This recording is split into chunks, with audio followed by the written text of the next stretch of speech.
Hey guys, and welcome to another Schematics update. This time we want to critique City Skylines Industries DLC that was just released. And for that I'm joined by Blind and Cleave. Hey guys. What's up, dude? Hello. So, you played the game, I got key as well, but I didn't have the time to play it yet, so I'm gonna ask stupid questions today and you gonna answer it. Yes, sir. That's how I like it. What is Industries about? Essentially a complete and total overhaul of the industrial system for City Skylines. Yeah, it basically requires you to rethink and rebuild how you've done industry in your cities in the past. Gone are the days of just zoning industry and having arbitrary goods delivered and imported and exported out of arbitrary ice cube factories. And now you can actually use poppable buildings to mold, farms, forestry areas, and oil facilities as well. And it turns out to be really cool. I had a bunch of hours to play it, and I really enjoy the direction that the game is going in now. How exactly does it work now? So essentially what you do is, as Cleve mentioned, you have ploppable buildings. These ploppable buildings create production chains, which can create simple exotic products. They're not super complex chains, so we're not looking at like Transport Tycoon levels of depth here, but you can take a couple different items and kind of add them together, and every single building has its own different set of workers, which you need to maintain lightly, to kind of the City Skyline style of, you need to make sure that there's people getting there. You need to make sure that there's the correct level of educated workers and whatnot. But once all of these buildings are up and running, they create a small production chain and they deliver them to warehouses, which can be exported or sold in shops locally. The four types of industry, and essentially it works the same for all four. There's gathering buildings, which gather the raw resource out of the ground. So for farming, that's growing crops or chopping down trees for logging. And then you have the secondary process, which is converting that into the intermediate product. So flour, planks, steel plates, stuff like that. And then you can either then, I believe, export that raw material immediately, or then take that material and create a luxury good, which is represented by diamonds, regardless in the game. But there are, I believe, we counted 15 or 16 unique factories in the game that are ploppable, and they're all pretty cool looking buildings. They all serve a different purpose, and they all take the intermediate products and then make luxury products, which can then be sold in your city or additionally exported. And they added a new cargo airport as well for you that has a built-in train station, which is really cool. So I imagine with logs you can produce furniture, for example. Right. So the unique factories actually require several intermediate goods, and most of them them require goods from different chains. So some will require a food product and a logging product, or like in the case of making soda, it requires food and metal. So you need to have a metals industry and a food industry running at the same time to produce soda. And they're pretty much all like that, in that they require at least two different, and a couple require three, and there may even be one or two that require all four. It really makes you kind of plan out what you're going to do in advance, right? So you have to kind of look at the buildings and see and plan out what you're going to set up and what you're going to sell and whether or not you're going to export it or sell it locally. And you really need to kind of take advantage of the different resources. And this is one thing that's really interesting that Cities has literally never done before, is the resources, even though all of the separate resource chaining systems are very similar, like, you said you had your gathering buildings and then your crafting buildings, essentially. But the resources never really mattered. Like, you could just have all of one resource, and this kind of makes you look at them differently now, because you say, well, I need some of this and I need some of that and I need to bring some of this in from over here. I guess my days of just like grinding away only building farms are numbered. Yeah, it gives purpose to things, and it definitely makes you want to plan out logistically what you're going to build where. You can't just plop down all 15 unique factories and have a successful industrial setup. You really need to think about, well, I want to focus on these three products right here because this makes the most sense. And I have these the logistical setup to exploit the land to build these products. Gone are the days of arbitrarily getting planks delivered to the ice cube factory and having a hot dog truck drive out of it. Yeah. Although I like that hot dog truck. It is fun. Yeah. The donut truck is also pretty good. What if I have a very lazy day and I don't want to take care about the production chains at all? Can I just plop down like the land for or the zones for regular industries like we had before? Or one of the awesome things about this expansion pack is it kind of works alongside of the old system. And from my point of view, I'm almost a little bit disappointed that they still do this. However, it kind of makes sense because for people who don't buy the expansion pack, you can't just completely bork everything for everybody. It works alongside of the old system. So you could completely ignore this system and just play City Skylines the way it was before if you want to do that. Correct, yeah. There's nothing stopping you from just zoning down industry. You can also use both of them in combination as well. You can overlap two zones on top of each other with this new industries tool. So you can have so you can do it the old way and say, I want this industrial zone to be oil in the old system, and also use the new industries zoning tool to say this is an oil area, and then use poppables and growables next to each other to build, a humongous looking oil complex, basically. To be specific, what it's using is there's the district system, and then there's this zoning system. So the old district system is what we're referring to as the old system. Districts have been in the game for forever now. Yeah. And then the new zoning system came in with Park Life, which was kind of like a district within the district where you could create a park zone, and in this case it's now an industrial zone. So you can just load up your old save and go from there. Absolutely. Yeah. Absolutely. I think that's a point of emphasis and pride for Colossal Order, is that when they release a new DLC, your city doesn't break. You just build on top of what you already have. I think that's very important to them. Some mods do. Yeah, but the game always works. Yes. Kind of have to applaud them for that a little bit. Sounds pretty in-depth to me, honestly. Is it that deep, or is it just like, you got a small chain and that's it? I would describe it as Rise of Industry Light. I think what it does is it complements the rest of the game in a really nice way. Okay. On its own, is it the most complicated system? No. There are other games that have done systems like this better. However, in combination with everything else that City Skylines has to offer, it makes for a really nice package and definitely pads out the traditional city building. Yeah, I think that the systems are very shiny. As you said, it's not Transport Fever. It's not a production chain system. Yeah. You're not playing Factorio inside City Skylines right now. But it does give industries a purpose in the game, which is a humongous part of building your city, and in fact is probably the most complicated part for most players, especially new players, is managing industry and managing the traffic requirements that come along with industry. So this really makes it a whole new ballgame, essentially. That's interesting that you mentioned traffic. How does traffic work between like the production steps? Is it just that the trucks go wherever they need it, or can you say, for example, this crop field serves this special or particular industry or production? I think this kind of works back into the depth question.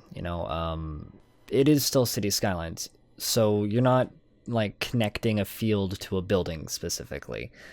Stuff is just automatically delivered.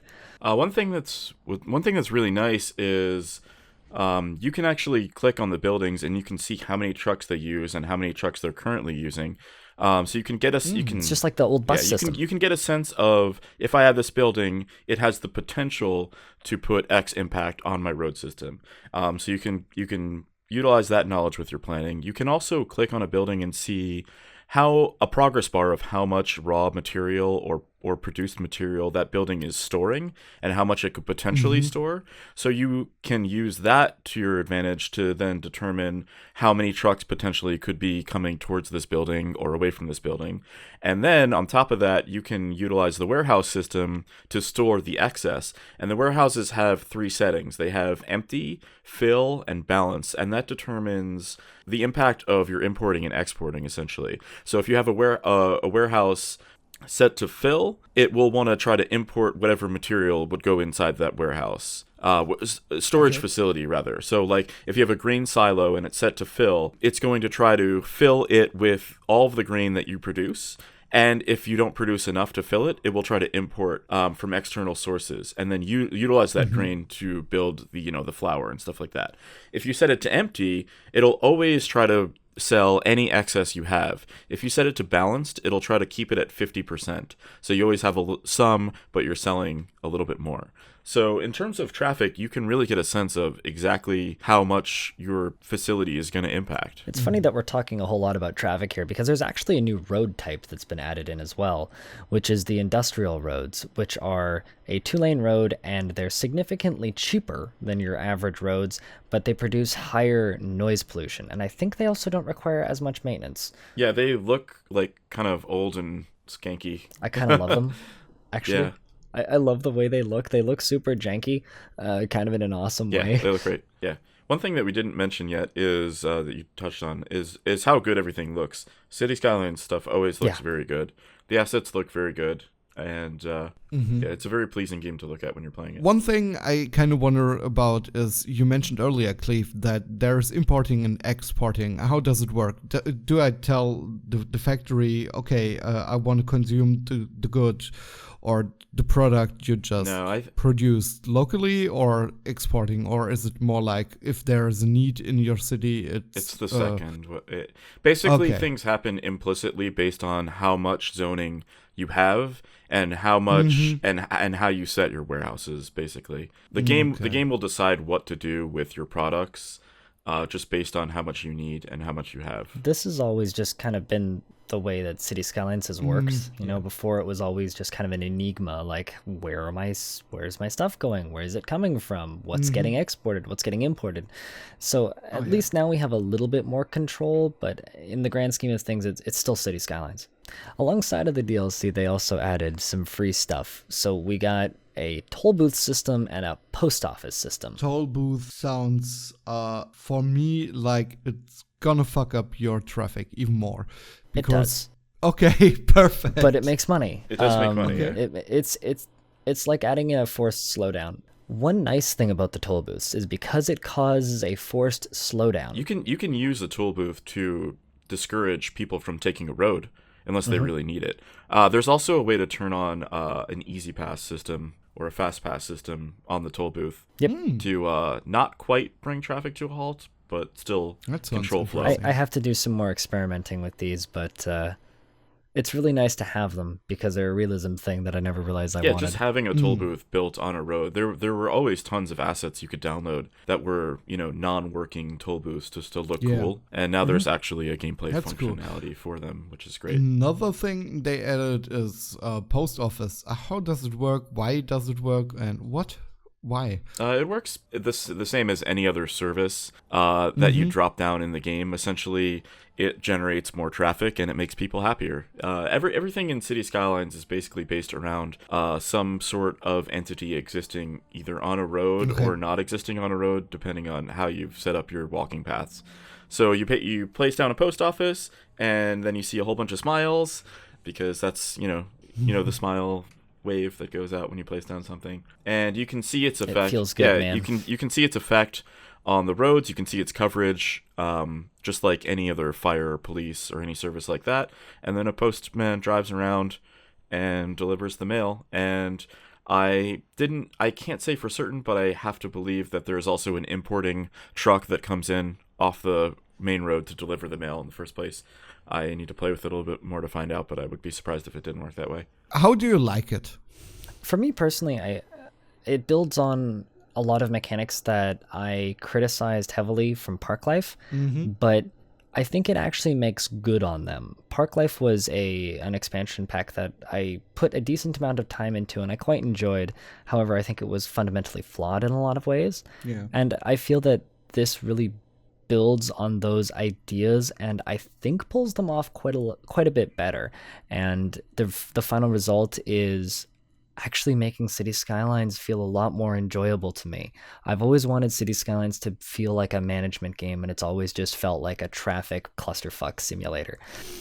While it's still that clusterfuck simulator we all know and love, and it's still that beautiful city painter that the heavily modded players like to play, it's slowly becoming more of a management game that I want to play. Admittedly, it's a very expensive game because in order to buy all of the DLC to get the game that I'm playing, that's a lot of money for a new player on the outside. As a standalone piece, this is mandatory for the game for me at this point. This is awesome. I kind of love it. For me, this passes Park Life as the best DLC that they've made to date. And I also really, like I said, it's the best DLC they've made to date, so obviously you know that I like it.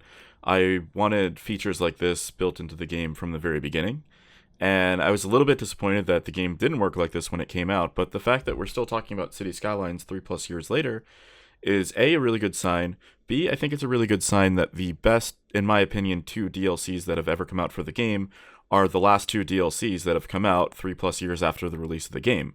The fact that they're sticking with this game and really just not mailing it in at this point, but actually doubling down and going even harder to make this the best game that they possibly can, speaks a lot about Colossal Order, and also speaks a lot about Paradox giving them the chance to do this. And I think that's really cool. And yeah, I at this point I really look forward to the next DLC, even though we haven't even gotten this one yet. I want to know what their thoughts are on the next thing, and they seem to be going in a really good direction, so that's exciting. Right. So we kind of already talked about it. The price point is 14.99 euros, and I guess it's the same in US worth dollars. the money. $14.99 US dollars. Okay, worth the money. Blind says if yes. you play City Skylines, you're going to want this DLC. If you're not playing City Skylines and you have in the past, this DLC may be good enough to make you want to pick up the game again. It's not always the case that a DLC will be like that impactful on your decision on whether or not to play the game or buy a DLC, but this might be the one that gets you back in there. So, would you say that if you're interested in some sort of like Transport Fever and games like that, but want to have a more chill and relaxed game, you should buy City Skylines on sale and get Industries as well, and you're pretty happy. Definitely. Thanks a lot to you guys out there watching this video. If you like this video, smash the like and hit the smash button. You know what to do. If you really enjoyed this video, you may want to consider doing the extra step over to Coffee to buy Ed, our editor, a coffee so he can stay up all night playing City Skylines Industries and edit this video after basically staying up all night. Anyway guys, thanks a lot for listening again. See you next time. Bye. What's the smash button? Bye. The smash button is the button you smash. It's right by the hit button. You smash this next to the bot button. Let's stop our recording now, please.